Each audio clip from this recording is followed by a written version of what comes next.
अस्सलामुअलैकुम वरहमतुल्लाहि वबरकातुहू। मैं आपका दोस्त सैयद मोइनुद्दीन इब्ने समीउल्लाह और welcome back to my channel science versus science.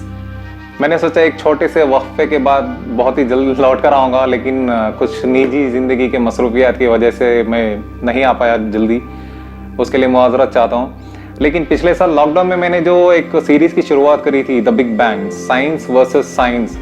Science जो चीज़ें एवरलास्टिंग तो नहीं बोल सकते हम, एक थोड़े से मुकर्रर वक्त के लिए जो साइंस चीज़ों को इन्वेंशन करता है, लोगों की ज़िंदगी में थोड़ी सी आसानियाँ पैदा करता है, उसके मुकाबले में और अल्लाह सुब्हानहू तआला की निशानियों में क्या फ़र्क है और लोग क्यों इतना साइंस के पीछे हैं, जबकि अल्लाह सुब्हानहू तआला ने अपनी निशानियों के ज़रिए से बताया है कि कुछ भी एवरलास्टिंग नहीं है, ये सिर्फ एक टेस्टिंग लाइफ है और इसके दरमियान में हम जो भी करेंगे उसको बैलेंस करके चलना है। लेकिन हम दीन को पूरी तरह भूल चुके हैं और पूरी तरह दुनिया में ज़्यादा लग चुके हैं। तो मेरी एक छोटी सी कोशिश है कि आप लोगों तक एक दीन का भी पैगाम पहुंचाने की कोशिश करूं।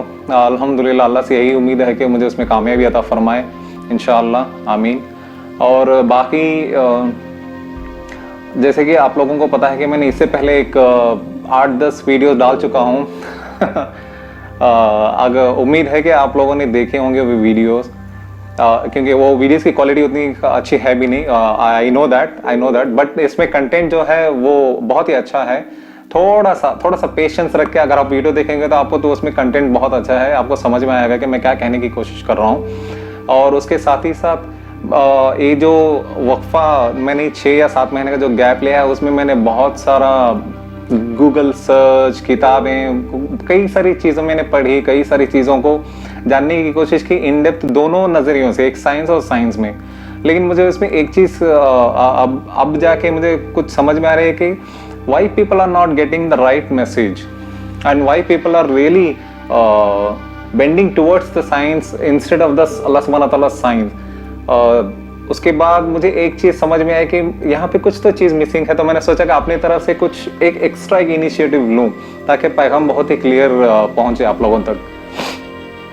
बस उसकी चीज़ जो चीज़ मैंने ईजाद करने की कोशिश की है कुछ मटेरियलिस्टिक नहीं है, सिर्फ अल्फाज हैं। मैंने उसको 3 आर में, मतलब एक हर्फ और 3 अल्फाज निकाले हैं उसका, जिसका तीनों अल्फाज निकलते हैं इंग्लिश का अल्फ़ाबेट लेटर आर।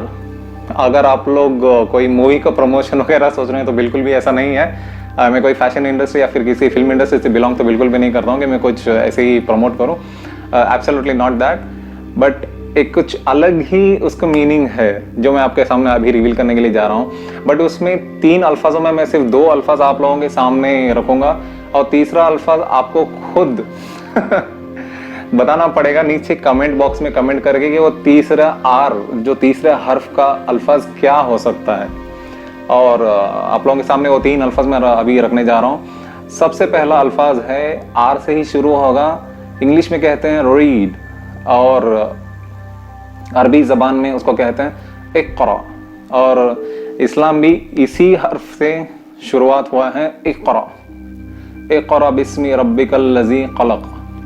और दूसरा अल्फाज है वो भी आर से ही शुरू हो रहा है, दूसरा अल्फाज है इबहसन, मतलब रिसर्च, रीड, रिसर्च। और तीसरा आर वो मैं सीक्रेट रखता हूँ और ये मैं आप लोगों के ऊपर छोड़ता हूँ कि आप उसे नीचे कमेंट बॉक्स में लिख के मुझे बताइए कि तीसरा आर जो है उसका अल्फाज क्या हो सकता है। Read, research, are is question mark to you guys. तो चलिए इसी के साथ साथ हम बहुत ही जल्द मिलेंगे, बाकी प्लैनेट्स के बारे में भी जानेंगे। हालांकि पिछले वीडियोस में मैंने प्लैनेट्स के बारे में बताया, लेकिन सिर्फ मैंने आप लोगों को प्लैनेट्स का तारुफ करवाया है साइंस और साइंस के नज़रिए से। इस बार उन 8 प्लैनेट्स को इंशाअल्लाह उनकी सीरत से आपको तारुफ करवाऊंगा। चलिए इंतज़ार में रहेंगे दोनों। अस्सलामु अलैकुम वरहमतुल्लाहि वबरकातुहू।